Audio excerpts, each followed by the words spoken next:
நிறைய பேர் இந்த வீடியோவினுடைய தலைப்பை பார்த்துட்டு தான் உள்ள வந்திருப்பீங்க. விஜய் வந்து பிள்ளைமாரா, முதலியாரா அப்படிங்கிற சமூகத்துக்கு தேவையான அந்த முக்கியமான கேள்விக்கான விடை இந்த வீடியோல இருக்கும் அப்படின்னு சொல்லி நீங்க நினைச்சீங்க அப்படின்னா, கண்டிப்பா கிடையாது. விஜய் வந்து என்ன ஜாதியா இருந்தாலும் நமக்கு வந்து கவலை கிடையாது. ஆனா, இப்படி ஒரு கேள்வி சோசியல் மீடியால கடந்த 2 நாட்களாகவே போய்க்கிட்டு இருக்கு. அதாவது ஒரு சிலர் என்ன சொல்றாங்க அப்படின்னு பார்த்தீங்க அப்படின்னா, விஜய் வந்து பிள்ளைமார் சமுதாயத்தை சேர்ந்தவர். ஏன் அப்படின்னா, அவங்களுடைய தாத்தாவோட கல்லறையில பார்த்தீங்க அப்படின்னா, சேனாதிபதி பிள்ளைன்னு இருக்கு. அவங்க வந்து அந்த சமூகத்தை சேர்ந்தவங்க தான் அப்படின்னு சொல்லிட்டு, ஒரு தரப்பினர் விஜய் வந்து பிள்ளைமார் சமூகத்தை சேர்ந்தவர் அப்படின்னு சொல்லிட்டு பெருமை கொண்டாடிக்கிட்டு இருக்காங்க. இன்னொரு பக்கம் பார்த்தீங்க அப்படின்னா, விஜயினுடைய தாயார் வந்து முதலியார் சமூகத்தை சேர்ந்தவர். அதனால விஜய் வந்து முதலியார் தான் அப்படின்னு சொல்லிட்டு இன்னும் ஒரு குரூப் வந்து பேசிக்கிட்டு இருக்காங்க. ஸோ இந்த 2 பேருமே பார்த்தீங்க அப்படின்னா, ஆர்கானிக்கான ஒரு குழுக்களா அப்படின்னு பார்த்தீங்க அப்படின்னா, எனக்கு தெரிஞ்சு கிடையாது.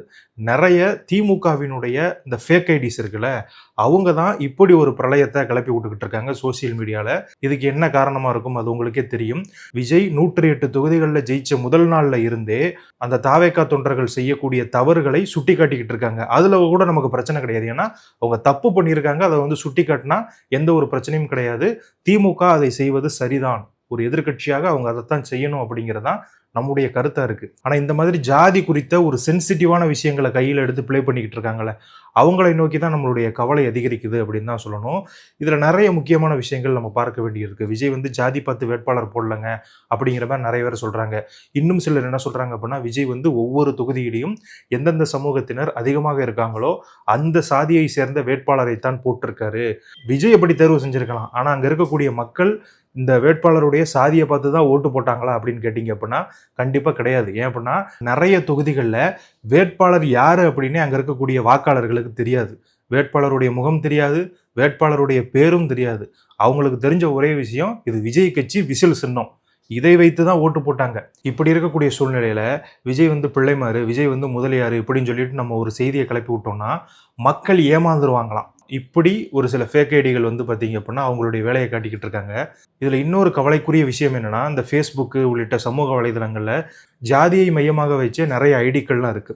அந்த ஐடிக்களில் எந்த மாதிரியான செய்திகள் வருது அப்படின்னா, விஜய் நம்முடைய சமூகத்துக்கு பிரதிநிதித்துவம் கொடுக்கவில்லை. பாருங்க, இத்தனை எம்எல்ஏக்கள் இருக்காங்க. இதுல நம்மளுடைய சமூகத்தை சேர்ந்தவர்கள் ரொம்ப கம்மி. நம்ம வந்து பெரும்பான்மையா தமிழ்நாட்டில் வாழ்றோம். 1 கோடி பேர் வாழ்றோம். ஆனா நம்மளுடைய சமூகத்திற்கு விஜய் இத்தனை எம்எல்ஏக்கள் தான் கொடுத்திருக்காரு அப்படின்னு சொல்லிட்டு நிறைய சமூகத்தை சேர்ந்தவர்கள் தங்களுடைய ஆற்றாமையை வெளிப்படுத்திக்கிட்டு இருக்காங்க. இது இயல்பாகவே அந்த ஆற்றாமை வந்துச்சா, இல்ல இதுக்கு பின்னாடியும் சதி இருக்கா அப்படிங்கிறத நமக்கு கேள்வி. ஏன் அப்படின்னா, எல்லா சாதியும் 1 கோடி 1 கோடிங்கிறாங்க. தமிழ்நாட்டினுடைய மக்கள் தொகை 8 கோடி இருக்கும் பொழுது நாங்கள் 1 கோடி பேர் இருக்கோம் அப்படின்னு சொல்லிட்டு நிறைய ஜாதிகள் சொல்லுது. அவங்க சொல்ற கணக்குப்படி பார்த்தோம் அப்படின்னா, தமிழ்நாட்டினுடைய மக்கள் தொகை கிட்டத்தட்ட 25 கோடி இருக்கும். அப்படி இருக்கும் பொழுது இந்த மாதிரியான சமூகங்களுக்கு பின்னாடி யார் செயல்படுறது அப்படிங்கிற ஒரு கேள்வியும் இருக்கு. ஏன்னா நிறைய பேருக்கு நம்ம முன்னாடியே சொன்ன மாதிரி விஜய் கட்சியை சேர்ந்த வேட்பாளர்களுடைய சாதி என்னன்னு தெரியாது. இந்த திமுகல இருந்து வந்தவங்க, அதிமுகல இருந்து வந்தவங்க, அதே மாதிரி நிறைய இயக்கங்கள் வச்சு இந்த கட்சியில வந்து இணைந்திருக்காங்க. அவங்களுடைய அடையாளங்கள் வேணா தெரியும். ஆனா விஜயினுடைய ரசிகர் மன்றத்திலிருந்து வெளியே வந்தவர்களுடைய சாதி முழுமையாக தெரியுமா அப்படின்னு கேட்டீங்க அப்படின்னா கிடையாது. இந்த மாதிரியான செய்திகளை நம்ப வேண்டாம் அப்படிங்கிறதுக்கு தான் நம்ம இந்த வீடியோவே போட்டிருக்கோம். எதற்காக இந்த விஷயத்தை நம்ம ஷேர் பண்றோம் அப்படின்னு பார்த்தீங்க அப்படின்னா, இந்த தேர்தல் 2026 சட்டமன்ற தேர்தலில் ஜாதி அப்படிங்கிறதை பெரும்பாலானோர் நம்பாமல் தான் வாக்களிச்சிருக்காங்க. அதிமுக, திமுக இந்த 2 கட்சிகளுக்கும் ஒரு மாற்று வேணும் அப்படிங்கிறதுக்காக தான் ஓட்டு போட்டிருக்காங்க. ஒரு எக்ஸாம்பிளுக்கு சொல்லணும் அப்படின்னு பார்த்தீங்க அப்படின்னா, மதுரை மத்திய தொகுதியை நீங்க எடுத்துக்கலாம். அங்க நின்று 2 பேருமே பிடிஆர் பழனிவேல் தியாகராஜனும் சுந்தர் சியும் ஒரே சமூகத்தை சேர்ந்தவர்கள். அந்த சமூக மக்கள் அங்க வந்து பெரும்பான்மையா இருக்காங்க. அதனால தான் இந்த 2 வேட்பாளர்களையும் நிப்பாட்டி இருக்கும் அப்படின்னு சொல்லிட்டு சொன்னாங்க.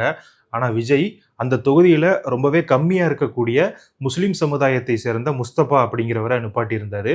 அவர் இந்த 2 பேரை வந்து ஜெயிச்சுட்டு போயிட்டாரு. ஸோ இந்த 2026 தேர்தலில் சாதி அப்படிங்கிறது முக்கிய பங்கு வகிக்கல. இதுக்கு முன்னாடி வந்து சாதி வந்து முக்கிய பங்கு வகிச்சதா அப்படின்னு கேட்டீங்க அப்படின்னா, கண்டிப்பா நிறைய பேர் ஜாதி பார்த்து தான் ஓட்டு போட்டுக்கிட்டு இருந்தாங்க இதுக்கு முன்னாடி நடந்த தேர்தல்கள் வரைக்கும். ஆனா இந்த தேர்தலில் அப்படி நடக்கவில்லை அப்படிங்கிறதா உண்மை. அதனால இந்த மாதிரி உங்களை ப்ரொவோக் பண்ணக்கூடிய செய்திகளை நம்ப வேண்டாம். இதற்கு பின்னாடியும் ஒரு சில சதி இருக்கு அப்படிங்கிறதா உண்மை. அதை தான் இந்த வீடியோ மூலமா நம்ம சொல்ல வர்றோம். இதுல இன்னொரு விஷயத்தையும் நம்ம கவனிக்கணும். தமிழக வெற்றி கழகம் விஜய் இந்த தேர்தலில் பல கோட்டைகளை உடைத்து விட்டார் அப்படின்னு சொல்லிட்டு சொல்லுவாங்க. குறிப்பா சென்னை வந்து திமுகவினுடைய கோட்டை, அதை வந்து உடைச்சிட்டாரு. அதிமுகவினுடைய கோட்டையா இருந்த கொங்கு மண்டலத்தையும் உடைச்சிட்டாரு. கோயம்புத்தூர்ல பல தொகுதிகளில் தமிழக வெற்றி கழகம் தான் ஜெயிச்சிருக்கு அப்படிங்கிற மாதிரி சொல்றாங்க. இந்த செய்திகள்லாம் நம்ம பார்க்க முடியுது. ஆனா நிறைய பேர் கவனிக்காத ஒரு விஷயம் என்ன அப்படின்னு பார்த்தீங்க அப்படின்னா, கோவில்பட்டி தெலுங்கு நாயக்கர்களின் கோட்டையாக இருந்தது. அதை உடைப்பதற்கு விஜய் உதவி பண்ணியிருக்காரு அப்படின்னு தான் சொல்லணும். ஏன் அப்படின்னா, கோவில்பட்டி தொகுதியில இதுவரைக்கும் இந்த தெலுங்கு நாயக்கர் சமுதாயத்தை தவிர்த்து வேற யாருமே ஜெயிச்சது கிடையாது. அதை ஒரு குட்டி ஆந்திரான்னு சொல்லுவாங்க அப்படின்னு சொல்லிட்டு நம்ம சாட்டை துரைமுருகன் கூட ஒரு வீடியோ போட்டிருந்தாரு. ஸோ அந்த கோட்டையும் உடைக்கப்பட்டிருக்கிறது. கோவில்பட்டி தெலுங்கு நாயக்கர்களின் கோட்டை அப்படின்னு சொல்லுவாங்கல்ல, அதுவுமே இந்த தேர்தலில் உடைக்கப்பட்டிருக்கு. அதுக்கு காரணமாகவும் விஜய் தான் இருந்திருக்காரு. அவங்க நேரடியா அந்த கோட்டையை உடைக்கலனாலும் அதிமுக சார்பில் அந்த தெலுங்கு நாயக்கர் சமுதாயத்தை சேர்ந்த கடம்பூர் ராஜு நின்னாரு. திமுக சார்பில் முக்குளத்தூர் சமுதாயத்தை சேர்ந்த வேட்பாளர் திரு கருணாநிதி அவர்கள் நின்னாரு. அதுல கருணாநிதி வெற்றி பெற்றிருக்காரு. இதுக்கு காரணம் யாரு அப்படின்னு பாத்தீங்க அப்படின்னா, தாவேகா வேட்பாளர் ஓட்டுகளை பிரித்ததுதான். ஒருவேளை தாவேகா இல்லாம இந்த இரண்டு கட்சிகள் மட்டுமே இருந்தது அப்படின்னா கண்டிப்பா கடம்பூர் ராஜு தான் வெற்றி பெற்றிருப்பாரு அப்படிங்கிறது தான் அந்த தொகுதி மக்களுடைய கருத்தாகவும் இருக்கு. ஏன் அப்படின்னா, அந்த தொகுதியில் இருக்கக்கூடிய அந்த சமுதாயத்து மக்கள் கடம்பூர் ராஜுக்கு தான் தொடர்ந்து வாக்களிச்சுக்கிட்டு இருந்தாங்க. ஏன் அப்படின்னா, அவருமே நிறைய விஷயங்கள் அந்த தொகுதிக்காகவும் பண்ணியிருக்காரு, அந்த குறிப்பிட்ட சமுதாயத்திற்காகவும் அதிகமான விஷயங்கள் பண்ணியிருக்காரு. ஸோ அப்படி இருக்கும் பொழுது அவர் தான் வெற்றி பெற்றிருப்பார்.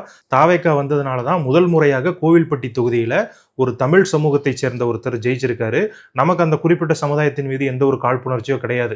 ஏன் இப்படி சொல்றோம் அப்படின்னா, விஜய் பல கோட்டைகளை உடைத்தது போல இந்த கோட்டையும் உடைத்திருக்கார் அப்படிங்கிறத எடுத்து சொல்றமே தவிர வேற ஒண்ணுமே கிடையாது. இதுல தாவேகாக்கு இன்னொரு கவலைக்குரிய விஷயம் இருக்கு. அதாவது தாவேகா வேட்பாளர்கள் அறிவிக்கப்பட்டதுமே அந்த தொகுதியில் இருக்கக்கூடிய முக்கியமான திமுக அதிமுக வேட்பாளர்கள் இருப்பாங்கல்ல, அவங்க என்ன சொல்லியிருக்காங்கன்னா, தாவேகா ஒருவேளை ஓட்டை பிரிச்சா ஒரு 10,000 ஓட்டு 20,000 ஓட்டு வாங்குவாங்க, அது நம்மளுடைய வெற்றிக்கு பாதிப்பா இருக்கும் அப்படின்னு சொல்லிட்டு நிறைய வேட்பாளர்களுக்கு பணம் கொடுத்து அவங்கள விலைக்கு வாங்கிட்டாங்க. அது என்னன்னா, உங்களை வேட்பாளராக அறிவிச்சிட்டாங்க, சரி நீங்க பிரச்சாரத்துக்கு போகாதீங்க, ஒருவேளை நீங்க பிரச்சாரத்துக்கு போய் ஒரு 20,000 ஓட்டு வாங்கிட்டீங்கன்னு வைங்களேன், அது என்னுடைய வெற்றியை பாதிக்கும் அப்படின்னு சொல்லிட்டு திமுக, அதிமுக, காங்கிரஸ், பாஜக உள்ளிட்ட கட்சிகளை சேர்ந்த வேட்பாளர்கள் அவங்களுக்கு பணம் கொடுத்திருக்காங்க. யாருக்கு? தாவேகா வேட்பாளர்களுக்கு.